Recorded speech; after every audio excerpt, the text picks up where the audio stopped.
ঘরে থাকা সামান্য কিছু উপকরণ আর পাউরুটি দিয়ে এত সুন্দর মজাদার ডেজার্ট বা মিষ্টি বানানো যায়, আসলে না দেখলে বিশ্বাসই করবেন না। আসসালামু আলাইকুম, সবাইকে ওয়েলকাম জানাচ্ছি রেসিপি পে আমার কিচেনে। আরও নতুন একটি রেসিপি দেখার জন্য আজকে করে দেখাবো পাউরুটি দিয়ে খুবই মজাদার একটি ডেজার্ট, যা মুখে দিলেই মিলিয়ে যাবে। খেতে কিন্তু অসম্ভব মজা। হঠাৎ করে মিষ্টি কোনো কিছু খেতে চাইলে কিন্তু এই ডেজার্টটি বানিয়ে নিতে পারেন, বা হঠাৎ করে যদি বাসায় মেহমান চলে আসে তাদেরকে বসিয়ে রেখেও কিন্তু এই ডেজার্টটি বানিয়ে নিতে পারবেন। তো খুবই সহজভাবে কিন্তু আজকের এই রেসিপিটি দেখানোর চেষ্টা করেছি।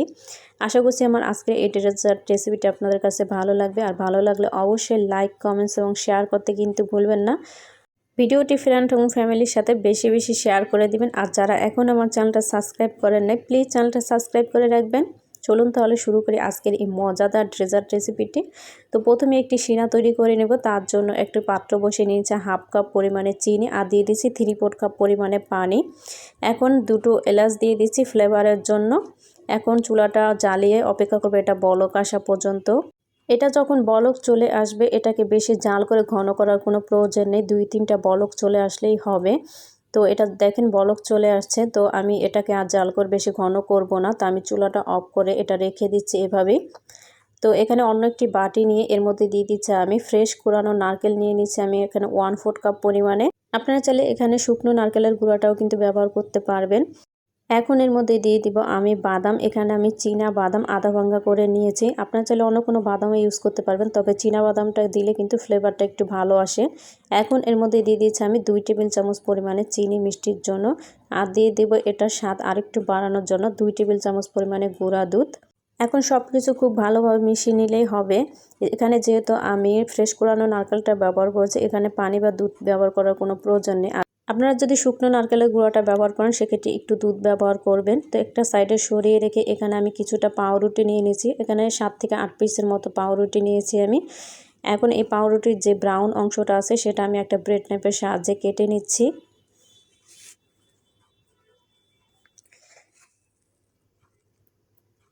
তো এগুলো কেটে নেওয়া হয়ে গেলে আমি একটা সাইডে রেখে দিচ্ছি। এখন একটা বেলুন দিয়ে আমি রুটিটাকে রুটির মতো করে বেলে নিব, পাতলা করে বেলে নিতে হবে।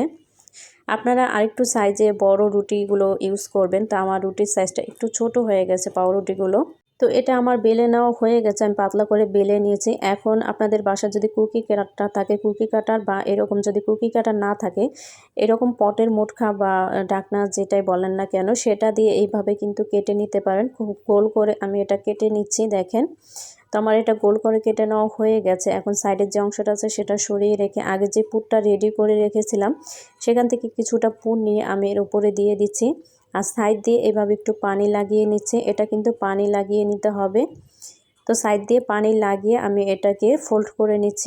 অবশ্যই এখানে কিন্তু 2টা মুখ জোড়া লাগানোর জন্য অবশ্যই পানি ব্যবহার করতে হবে। অল্প অল্প পানি দিয়ে এভাবে ভিজিয়ে তারপর 2টা মুখ কিন্তু জোড়া লাগিয়ে দিতে হবে। তো আমার একটা কিন্তু রেডি। তো আমি এভাবে সবগুলো বানিয়ে নিব।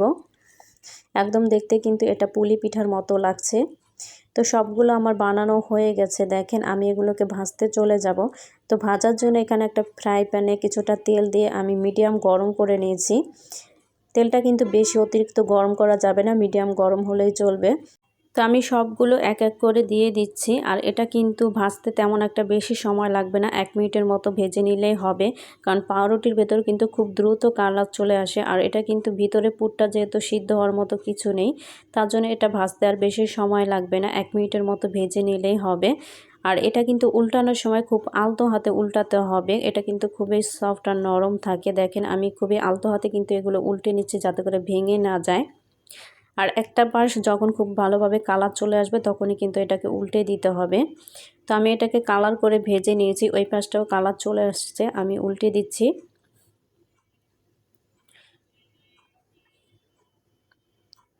তো সবগুলো যখন খুব ভালোভাবে ভাজা হয়ে গেছে, এখন আমি একটা তেল ছাঁকনির সাহায্যে তেলগুলো ছেঁকে উঠিয়ে নিচ্ছি। আর এর চাইতে বেশি কালার করে আর ভাজার দরকার নেই। তো এগুলো কিন্তু উঠিয়ে সরাসরি আমি যেই শিরাটা তৈরি করেছিলাম সেই শিরার মধ্যে দিয়ে দিতে হবে গরম থাকা অবস্থায়। আর শিরাটা যদি ঠান্ডা হয়ে যায় সেক্ষেত্রে কিন্তু শিরাটা একটু গরম করে নিতে হবে। কুসুম গরম শিরার মধ্যে কিন্তু এগুলো দিতে হবে গরম থাকা অবস্থায়। তো এভাবে আমি নেড়েচেড়ে একটু মিশিয়ে 10 থেকে 15 মিনিটের জন্য এভাবে রেখে দিব। 10-15 মিনিটের মধ্যেই কিন্তু এই শিরাগুলো টেনে খুব ভালোভাবে এগুলো মানে সফট হয়ে আসবে, দেখেন। তো আমি 10 থেকে 15 মিনিট পরে ফিরে আসলাম। দেখেন এগুলো কতটা সফট আর নরম হয়ে গেছে। আমি উপর দিয়ে কিছুটা কাঠবাদাম ছড়িয়ে দিচ্ছি, এটা জাস্ট অপশনাল দেখার সৌন্দর্যের জন্য। তো এটা কিন্তু খেতে অসম্ভব মজার হয়েছিল। বাসায় একবার হলেও ট্রাই করবেন, আর খেতে কেমন হয়েছে আমাকে অবশ্যই কমেন্টস করে জানাবেন। আর আমার ভিডিওগুলো যদি আপনাদের কাছে ভালো লেগে থাকে অবশ্যই ভিডিওতে লাইক, কমেন্টস এবং শেয়ার করতে কিন্তু ভুলবেন না। আর যারা এখনও আমার চ্যানেলটা সাবস্ক্রাইব করেন নাই প্লিজ চ্যানেলটা সাবস্ক্রাইব করে রাখবেন। আর আমার ভিডিও সবার আগে পেতে চ্যানেলটা সাবস্ক্রাইব করে পাশে থাকা অল বেল আইকনটিও বাজিয়ে রাখবেন। তো আজকের ভিডিওটি এই পর্যন্তই। সবাই অনেক বেশি ভালো থাকবেন, সুস্থ থাকবেন। তো পরবর্তী ভিডিও দেখার আমন্ত্রণ জানিয়ে এখানে বিদায় নিচ্ছি। আল্লাহ হাফেজ।